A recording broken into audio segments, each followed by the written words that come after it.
Salut! Parfois on se bat avec notre installation, les machines ne se synchronisent pas, elles ne jouent pas les parties MIDI et que sais-je encore. Et à la fin de cette vidéo, vous aurez un master en préférences MIDI pour que votre petit monde fonctionne en symbiose. Mais avant tout, un grand merci à tous pour les super thanks ainsi qu'aux adhérents à la formule j'aime ce que tu fais. C'est vraiment cool car c'est réinvesti direct dans la chaîne comme ce nouveau siège pour le montage et ces quelques lights que l'on voit dans les dernières vidéos. Merci. Vous aussi, si vous souhaitez participer au développement de la chaîne ou simplement me payer un café pour me remercier, direction le bouton super thanks sous chaque vidéo. J'avoue, franchement, ça motive. C'est parti, direction les préférences puis MIDI Sync.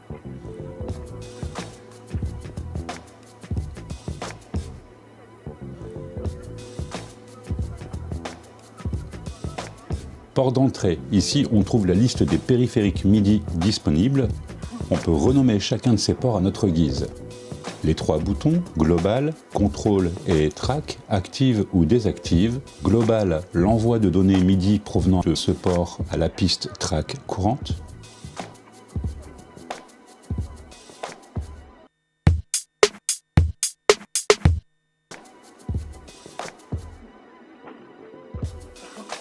Contrôle ce port pour le MIDI Learn. S'il n'est pas actif, le MIDI Learn ne réagit pas au message MIDI. Ici, on devrait avoir Note qui s'affiche vu que j'ai enfoncé une touche du Keystep 37. Et quand il est actif, le MIDI Learn détecte le type de contrôle enfoncé. Ici, une touche, soit Note, et un CC, la molette de modulation.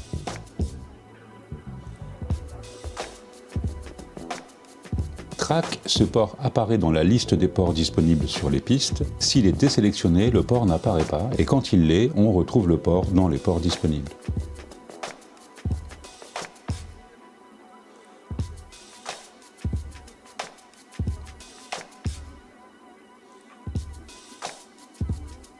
MPC, c'est le ou les ports d'entrée MIDI physique à l'arrière du MPC. MPC Keyboard concerne les MPC à clavier. MPC Pad, il s'agit des pads de la machine. Si Global est désactivé, les pads sont déconnectés du MPC, utile pour qui veut se servir des pads pour contrôler un périphérique externe.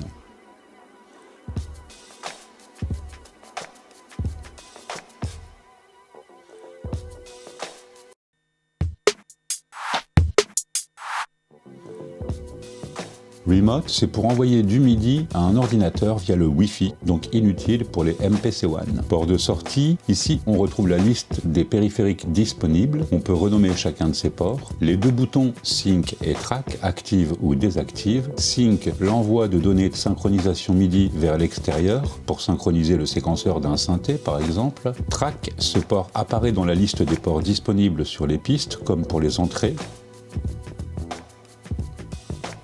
MPC, c'est le port MIDI de sortie physique à l'arrière. Remote, pour envoyer du MIDI à un ordinateur via le Wi-Fi. Enable MIDI port when discovered. Quand un périphérique MIDI est connecté, l'option Track est automatiquement activée. MIDI Control Mode Output, c'est pour définir quel périphérique le MPC utilise pour envoyer les données MIDI à l'extérieur.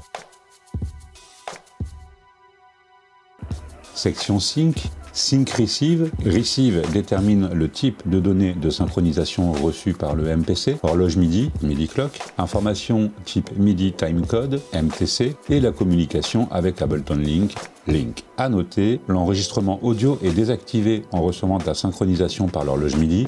Il faut choisir MIDI Timecode pour enregistrer pendant que l'on reçoit de la synchro via MIDI. Ableton Start Stop Sync, quand Link est actif, cette option permet de synchroniser le start et le stop des deux machines. Receive MMC pour la réception de données de contrôle MIDI machine, position, marche, arrêt du séquenceur du MPC. Sync Send. Send, type de données de synchro envoyé. Send MMC pour activer l'envoi du MMC. MTC Frame Rate détermine la fréquence d'image utilisée par le code temporel MIDI MTC, ce qui est important pour le timing lorsque l'on travaille sur des projets de musique de film. Dans la plupart des cas, on sélectionnera 25. Start Time, il s'agit de l'heure de début envoyée quand Send MIDI est réglé sur autre chose que Off. L'heure est formatée en heure, minute, seconde, image. Filter all not of CC, les données de type panic MIDI, soit CC123, sont ignorées. Programme change, type d'événement changé par le MPC quand un programme change est reçu, soit une piste / track ou la séquence en cours. Ici, j'utilise le Chaospad NTS3 pour changer de séquence.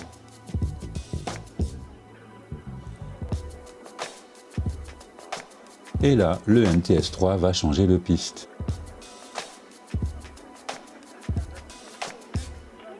Et voilà, vous savez tout sur cette section des préférences. Comme d'habitude, j'espère que vous avez passé un bon moment et que vous avez appris 2-3 trucs. À bientôt!